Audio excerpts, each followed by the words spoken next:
At this conference, we've seen the release of some faithful brothers, and we have sustained the callings of others. In this rotation, so familiar in the church, we do not step down when we are released, and we do not step up when we are called. There is no up or down in the service of the Lord. There's only forward or backward.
Our present and our future will be happier if we are always conscious of the future.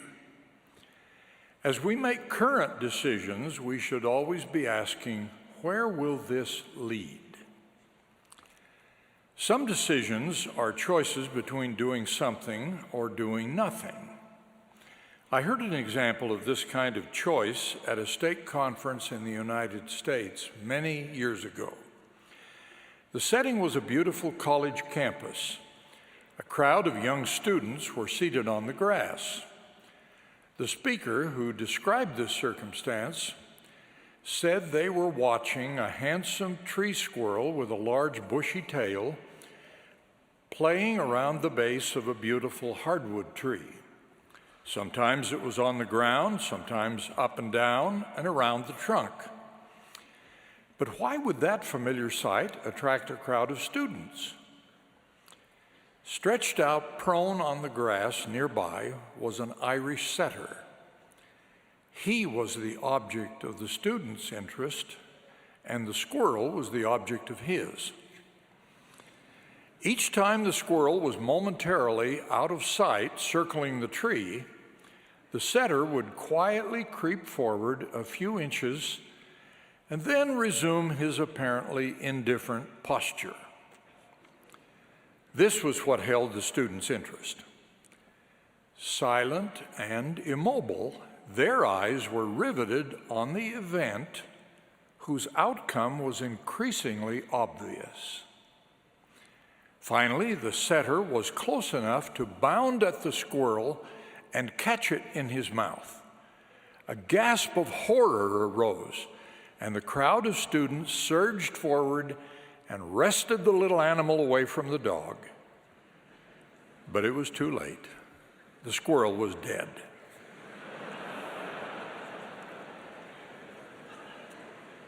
Anyone in that crowd could have warned the squirrel at any time by waving arms or crying out, but none did.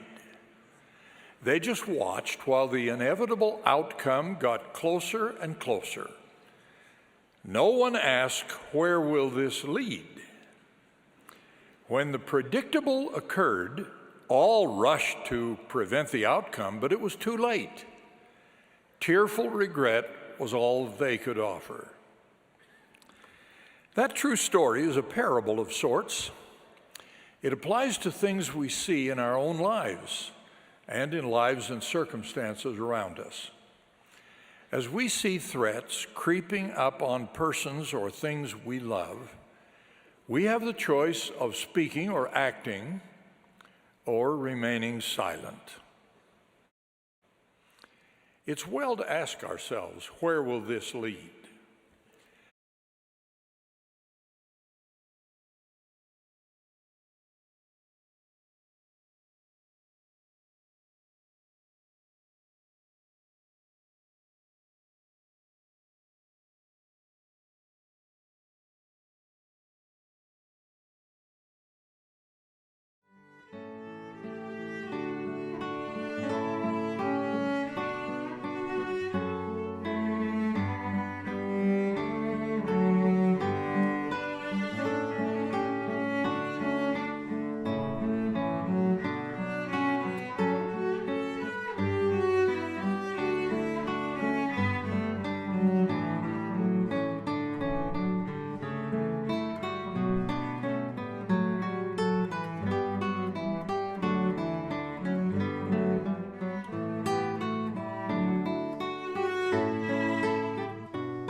And the word of the Lord came unto me, saying, Son of man, prophesy against the shepherds of Israel. Prophesy and say unto them, Thus saith the Lord God unto the shepherds, Woe be to the shepherds of Israel that do feed themselves. Should not the shepherds feed the flocks? Ye eat the fat, and ye clothe you with the wool, ye kill them that are fed, but ye feed not the flock. The diseased have ye not strengthened, neither have ye healed that which was sick, neither have ye bound up that which was broken, neither have ye brought again that which was driven away, neither have ye sought that which was lost, but with force and with cruelty have ye ruled them. And they were scattered, because there is no shepherd. And they became meat to all the beasts of the field, when they were scattered. My sheep wandered through all the mountains, and upon every high hill. Yea, my flock was scattered upon all the face of the earth, and none did search or seek after them. Therefore, ye shepherds, hear the word of the Lord. As I live, saith the Lord God, surely because my flock became a prey, and my flock became meat to every beast of the field, because there was no shepherd, neither did my shepherds search for my flock, but the shepherds fed themselves, and fed not my flock. Therefore, O ye shepherds, hear the word of the Lord. Thus saith the Lord God, Behold, I am against the shepherds, and I will require my flock at their hand, and cause them to cease from feeding the flock. Neither shall the shepherds feed themselves any more, for I will deliver my flock from their mouth, that they may not be meat for them. For thus saith the Lord God, Behold, I, even I, will both search my sheep and seek them out. As a shepherd seeketh out his flock in the day, that he is among his sheep that are scattered, so will I seek out my sheep, and will deliver them out of all places where they have been scattered in the cloudy and dark day.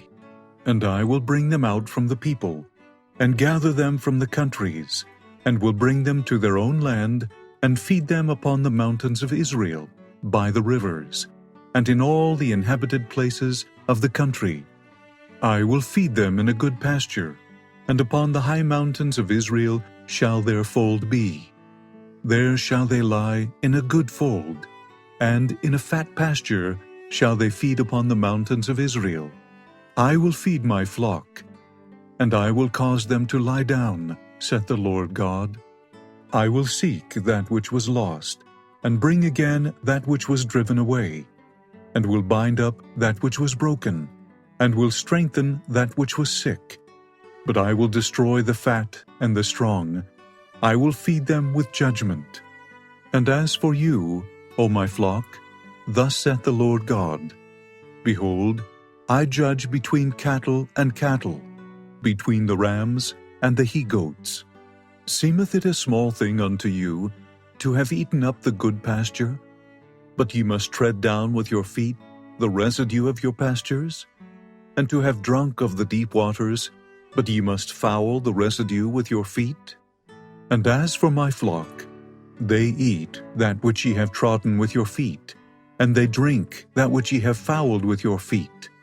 Therefore thus saith the Lord God unto them, Behold, I, even I, will judge between the fat cattle and between the lean cattle.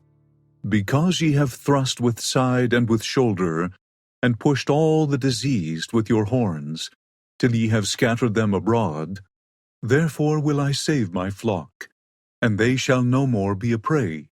And I will judge between cattle and cattle, and I will set up one shepherd over them, and he shall feed them, even my servant David, he shall feed them, and he shall be their shepherd. And I, the Lord, will be their God, and my servant David a prince among them. I, the Lord, have spoken it, and I will make with them a covenant of peace, and will cause the evil beasts to cease out of the land. And they shall dwell safely in the wilderness, and sleep in the woods. And I will make them and the places round about my hill a blessing. And I will cause the shower to come down in his season. there shall be showers of blessing. And the tree of the field shall yield her fruit, and the earth shall yield her increase. And they shall be safe in their land, and shall know that I am the Lord, when I have broken the bands of their yoke, and delivered them out of the hand of those that serve themselves of them. And they shall no more be a prey to the heathen, neither shall the beast of the land devour them. But they shall dwell safely, and none shall make them afraid. And I will raise up for them a plant of renown, and they shall be no more consumed with hunger in the land, neither bear the shame of the heathen any more. Thus shall they know that I, the Lord their God, am with them, and that they, even the house of Israel, are my people, saith the Lord God. And ye, my flock, the flock of my pasture, are men, and I am your God, saith the Lord God.